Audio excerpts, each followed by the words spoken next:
यहाँ पर हमें एक मैट्रिक्स दे रखा है और उसकी आइगन वैल्यू 5 और 2 है।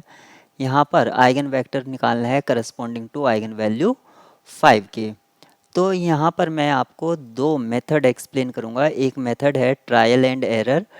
ट्रायल एंड एरर ये मेथड बहुत ही कॉमनली यूज होता है जब हम एमसीक्यू बेस्ड टाइप प्रॉब्लम को सॉल्व करते हैं, और स्टैंडर्ड मेथड ये मेथड स्टूडेंट यूज़ करते हैं जब वो डिस्क्रिप्टिव टाइप प्रॉब्लम को सॉल्व करते हैं, स्टैंडर्ड मेथड, या आप इसको टेक्निक भी कह सकते हैं। ट्रायल एंड एरर को यहाँ पर टेक्निक।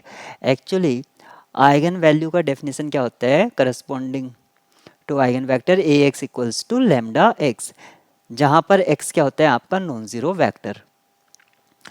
तो हमें क्योंकि 5 आइगन वैल्यू दे रखी है, तो यहाँ पर मैट्रिक्स ए 3 1 2 4 ये दे रखा है।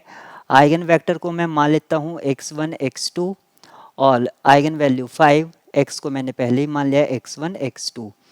अब यहाँ पर हमें सिर्फ x1 x2 वेक्टर को फाइंड करना है। तो हमारे पास 4 चॉइसेस हैं, आप 1 बाय 1 रख के देख सकते हैं। मैं रैंडमली ऑप्शन बी को पुट करता हूँ।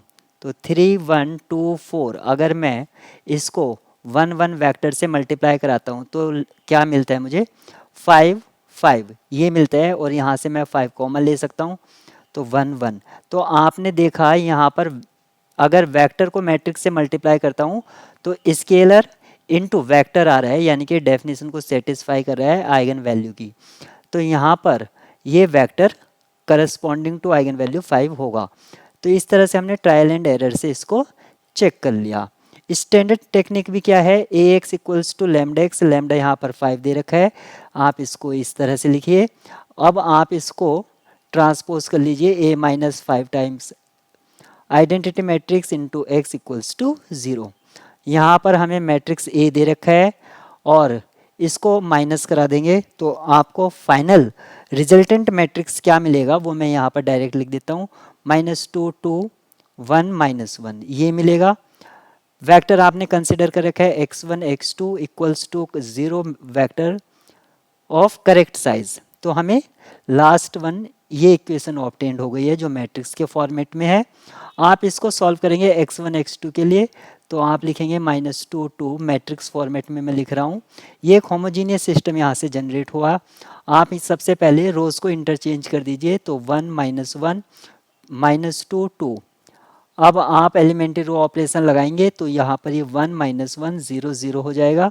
इस लास्ट इक्विवेलेंट मैट्रिक्स से हमें ये पता चल रहा है कि यहाँ पर ये पाइवट एलिमेंट है, तो x2 आपका फ्री वेरिएबल है और x1 आपका बेसिक वेरिएबल है। तो हमें बेसिक और फ्री वेरिएबल पता चल गए हैं, और यहाँ से फर्स्ट रो से क्या पता चल रहा है? x1 minus x2 equals to 0, यानी कि x1 इक्वल्स टू x2। हमने जो वेक्टर कंसीडर किया था वो क्या था? x1 x2। इसको अब मैं किस तरह से लिख सकता हूँ? x1 की जगह x1 और x2 की जगह भी x1।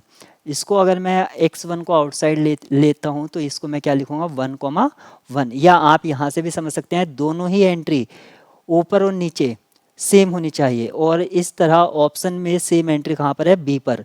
तो इसलिए ये करेक्ट चॉइस होगा।